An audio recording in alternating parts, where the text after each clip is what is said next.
नमस्कार, आप देख रहे हैं लाइव हिंदुस्तान। इस वक्त आपकी स्क्रीन पर जो तस्वीरें नजर आ रही हैं ये दरअसल एक सीसीटीवी में कैद हुई हैं। एक बाजार है जहां पे लोग सामान्य रूप से आ जा रहे हैं। आपको इसमें कुछ भी गलत नहीं लग रहा होगा, लेकिन गौर से इन तस्वीरों को देखेंगे।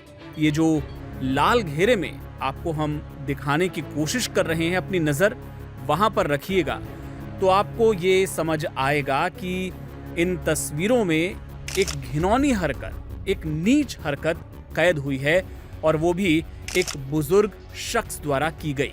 जी हाँ, ये पूरा मामला मुजफ्फरनगर का है, उत्तर प्रदेश के मुजफ्फरनगर का, जहां पर सिटी सेंटर के बाहर ये जो बाजार है वहां पर 65 साल का एक बुजुर्ग, जिसका नाम रियाज बताया जा रहा है। यूं तो हमें इज्जत देनी चाहिए एक बुजुर्ग को, लेकिन उनकी हरकत ऐसी है कि हमें इस तरीके से उन्हें संबोधित करना पड़ रहा है। बाजार में कुछ लड़कियां खड़ी थी, भीड़ भाड़ थी, अपना शायद कुछ खरीदारी कर रही थी और इसी बीच रियाज पीछे से आता है और युवती के पीछे खड़ा हो जाता है और उसको बैड टच करता है। जी हाँ, 65 साल का ये बुजुर्ग एक लड़की के पीछे खड़ा होके ये सोच के कि भीड़ भाड़ है, किसी को क्या पता चलेगा, मैं बैक टच करके निकल जाऊंगा। लेकिन लड़की बहुत ही अलर्ट मोड में थी। वो तुरंत पलटती है और देख लेती है कि ये हरकत दरअसल इस बुजुर्ग ने की है और वो उसे वहीं के वहीं 7-8 घूंसे जड़ देती है। 7-8 बार उसे पीठ पर मारती है और उसे दौड़ा लेती है। Aim right, achieve big. At KR Mangalam University, we provide you the platform to turn your dreams into reality. At KR Mangalam University. और ये सब कुछ वहां पर लगे सीसीटीवी में कैद हो जाता है। आसपास के जो लोग हैं उनको शायद समझ नहीं आता कि हुआ क्या है।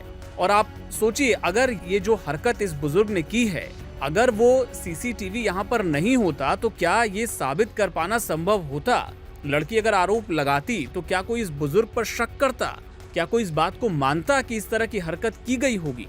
लेकिन चूंकि सीसीटीवी कैमरे में सब कुछ रिकॉर्ड हो गया, इस वजह से ये बात बिल्कुल साफ हो गई कि ये जो बैड टच है ये इसी बुजुर्ग ने किया है। और आपको बताएं कि पुलिस के पास जब ये शिकायत पहुंची तो पुलिस ने आरोपी की पहचान करने के लिए 50 सीसीटीवी फुटेज खंगाले आसपास के पूरे बाजार के, और तब जाके ये बात पुख्ता हुई कि हाँ, ये हरकत इसी बुजुर्ग ने की है जिसका नाम रियाज बताया जा रहा है।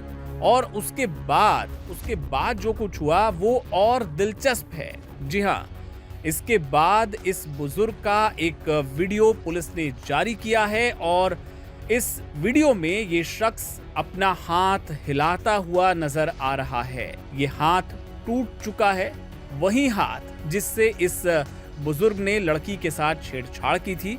बताया जा रहा है कि पुलिस ने आरोपी रियाज का हाथ तोड़ दिया है। 50 सीसीटीवी फुटेज खंगालने के बाद पुलिस ने ये आरोप जो था उसको पुख्ता किया कि लड़की जो खड़ी थी उसके हिप पर, उसके पिछले हिस्से पर शरीर के आरोपी ने बैड टच किया और फिर भागने की कोशिश की, लेकिन युवती ने उसे तुरंत पकड़ लिया और पूछताछ में आरोपी ने अपना जुर्म भी कबूल कर लिया है। आरोपी की पहचान रियाज के तौर पर हुई है, जो कि पान मंडी इलाके का रहने वाला है। उसको खालापार पुलिस ने गिरफ्तार किया है और कड़ाई से जब पूछताछ की गई तो उसने अपना जुर्म भी कबूल कर लिया है। लेकिन ये सोचने वाली बात है कि जरा सोचिए, आमतौर पर ऐसा कहा जाता है कि कॉलेज के लड़के हो गए, कोई जवान हो गया, वो इस तरह की हरकत करते हैं, छेड़छाड़ करते हैं या इस तरह का कोई बैड टच भरे बाजार में भीड़ का फायदा उठाकर करते हैं। लेकिन अगर 65 साल के किसी बुजुर्ग पर ये आरोप लगे और वो साफ तौर पे कैमरे में होता हुआ दिखे, तो फिर ये पूरे समाज के लिए सबको ये सोचने की जरूरत है कि आखिर लड़कियों के प्रति, महिलाओं के प्रति जो हमारी सोच है, जो हमारा नजरिया है, वो कितना गया गुजरा, कितना नीच, कितना शर्मनाक है। ये सबको सोचने की जरूरत है।